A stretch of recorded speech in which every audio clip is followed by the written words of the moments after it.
PWD ಇಲಾಖೆಯಿಂದ 4G ತೊಗೊಂಡ್ರು. ಏನಂತಂದರೆ ನಮಗೆ 15 ದಿವಸ ಕಾಲಾವಕಾಶ ಇದೆ. 2 ಕೋಟಿ ರೂಪಾಯಿ ಖರ್ಚು ಮಾಡಿದ್ದರು. ವಿಧಾನಸೌಧಕ್ಕೆ ಪೇಂಟ್ ಮಾಡೋಕ್ಕೆ, ಸಚಿವ ಸಂಪುಟಕ್ಕೆ ಏನೆಲ್ಲ ಖರ್ಚಾಗುತ್ತೆ ಅದಕ್ಕೆ 2 ಕೋಟಿ ರೂಪಾಯಿ ಖರ್ಚು ಮಾಡಿ ಅದಕ್ಕೆ 4G ಎಕ್ಸಿಬಿಷನ್ ತೊಗೊಂಡ್ರು. ರೀಸನ್ ಏನಂತಂದರೆ 15 ದಿವಸದಲ್ಲಿ ಟೆಂಡರ್ ಮಾಡೋಕ್ಕಾಗಲ್ಲ, ಟೆಂಡರ್ ಮಾಡಿ ಕೆಲಸ ಮಾಡೋಕ್ಕಾಗಲ್ಲ. ಅದಕ್ಕೋಸ್ಕರ PWD ಇಲಾಖೆಯಿಂದ 4G ತೊಗೊಂಡು ಕೆಲಸ ನಿರ್ವಹಿಸಿದರು. ಆ ಥರ ಎಮರ್ಜೆನ್ಸಿ ಇದ್ದಾಗ ಅಥವಾ ಕೋವಿಡ್ ಟೈಮಿಗೆ ನ್ಯಾಚುರಲ್ ಕೆಲೆಮಿಟಿ ಇದ್ದಾಗ 4G ಎಕ್ಸಿಬಿಷನ್ ಪ್ರಕಾರ ಪರ್ಚೇಸ್ ಇರ್ಬೋದು ಎಲ್ಲ ಮಾಡಿದರು. ಆ ಥರ ಎಮರ್ಜೆನ್ಸಿ ಇದ್ದಾಗ ಮಾತ್ರ ಮಾಡಬೇಕಂತ ಇದೆ. ಬಟ್ ಏನು ಮಿನಿಸ್ಟರ್ ಅವರು ಅಷ್ಟೇನು ಅರ್ಜೆಂಟ್ ಇತ್ತಂತ ಇವರು ಇವತ್ತಿನ ದಿವಸ 4G ಕೊಟ್ಟಿದ್ದಾರೆ ವ್ಯಾಪ್ಕೋ ಲಿಮಿಟೆಡ್ ಕಂಪ್ನಿಗೆ. ಇದು ಸೆಂಟ್ರಲ್ ಗೌರ್ಮೆಂಟ್ದು PSU ಇದೆ, ಪಬ್ಲಿಕ್ ಸೆಕ್ಟರ್ ಅಂಡರ್ಟೇಕಿಂಗ್ ಇದೆ ಈ ಕಂಪನಿ. ಇವರಿಗೆ 4G ಎಕ್ಸಾಮಿಷನ್ ಕೊಡೋದು ಏನು ಅರ್ಜೆಂಟ್ ಇತ್ತು ಅಂತ ನಮ್ಮ ಕ್ವಶನ್. ಯಾಕಂದರೆ 2023ರಲ್ಲಿ ಆಲ್ರೆಡಿ ಟೆಂಡರ್ ಕರೆದಿದ್ದರು KKRDBಯಿಂದ. 3ನೇ ಪುಟದಲ್ಲಿದೆ ನೋಡಿ.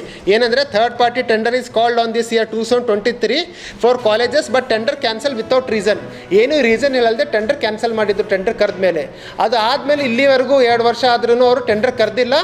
2 ವರ್ಷದಿಂದ ಯಾರು ಕೆಲಸ ನಿರ್ವಹಿಸ್ತಾ ಇದ್ದಾರೆ ಅಂದರೆ ಇಲ್ಲಿದೆ ನೋಡಿ. 2023 to 25 ಯಾರು ನಿರ್ವಹಿಸ್ತಾ ಇರೋದಾರೆ ಅಂದರೆ PWD ಆಗಿರ್ಬೋದು, ಮೈನರ್ ಇರಿಗೇಷನ್, ಯಾವೆಲ್ಲ ಸರ್ಕಾರಿ QC ಕ್ವಾಲಿಟಿ ಕಂಟ್ರೋಲ್ ಇದೆ ಅಲ್ವಾ, ಎಲ್ಲ ಇಲಾಖೆದಲ್ಲಿ ಅವ್ರದ್ದು ಸ್ವಂತ, ಅವ್ರ ಇಲಾಖೆದವರು 0.5% ಫೀ ತೊಗೊಂಡ್ಬಿಟ್ಟು ಥರ್ಡ್ ಪಾರ್ಟಿ ರಿಪೋರ್ಟ್ ಕೊಡ್ತಾ ಇದ್ದಾರೆ.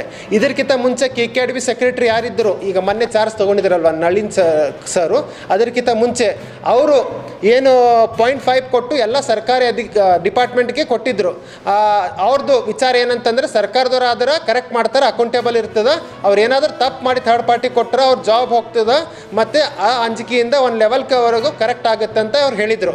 ಬಟ್ ಸಡನ್ನಾಗಿ 23/5 ಇದೇ ಲಾಸ್ಟ್ ತಿಂಗಳಲ್ಲಿ ಥರ್ಡ್ ಪಾರ್ಟಿ ಇನ್ಸ್ಪೆಕ್ಷನ್ಗೋಸ್ಕರ ಆ ಪ್ರಕರಣವನ್ನು ತನಿಖೆ ಮಾಡಿದಾಗ ಮತ್ತು ತನಿಖೆ ಸಮಯದಲ್ಲಿ ಕಲೆ ಹಾಕಿದ ತಾಂತ್ರಿಕ ಮತ್ತು ಗ್ರೌಂಡ್ ಲೆವೆಲ್ ಕಾಣೆಯಾದ ಮನುಷ್ಯ ಏನು ಪ್ರಕರಣ ಇತ್ತು ಆ ಪ್ರಕರಣ ತನಿಖೆಯಿಂದ ಕೊಲೆಯಾಗಿರುವ ಬಗ್ಗೆ ಮಾಹಿತಿ ಬರುತ್ತೆ. ಆ ಹಿನ್ನೆಲೆಯಲ್ಲಿ ಏನು ಒಂದು ಮಿಸ್ಸಿಂಗ್ ಕೇಸ್ ಇತ್ತು ಅದರಿಂದ ಕಲೆ ಪ್ರಕರಣ ಅಂತ ಹೇಳ್ಬಿಟ್ಟು ಈಗಾಗಲೇ ಇನ್ನೊಂದು ಪ್ರಕರಣವನ್ನು ಸ್ಟೇಷನ್ನಲ್ಲಿ ದಾಖಲು ಮಾಡಿಕೊಂಡು ತನಿಖೆಯನ್ನು ಮಾಡ್ತಾರೆ. ಇದರಲ್ಲಿ ಪ್ರಕರಣದ ಹಿನ್ನೆಲೆಯನ್ನು ಬಂದಾಗ ಕಳೆದ ತಿಂಗಳು ಅಂದರೆ ಮೇ 25ರಂದು ಒಂದು ದೂರನ್ನು ದಾಖಲಾಗುತ್ತೆ. ಅದರಲ್ಲಿ ಕಾಣೆಯಾದ ಹೆಸರು ರಾಘವೇಂದ್ರ ನಾಯಕ್. ಇವರು ಕಾಣೆಯಾಗಿದ್ದು ಮಾರ್ಚ್ 12ನೇ ತಾರೀಕಿಗೆ ಮಿಸ್ ಆಗಿರ್ತಾರೆ. ಬಟ್ ಅವರು ವೈಫ್ ಬಂದು May 25 almost 2 months 2.5 months late ಇದೆ. ರೀಸನ್ ಏನಂತಂದರೆ ಇವರು ಮೂಲತಃ ಕಾರವಾರ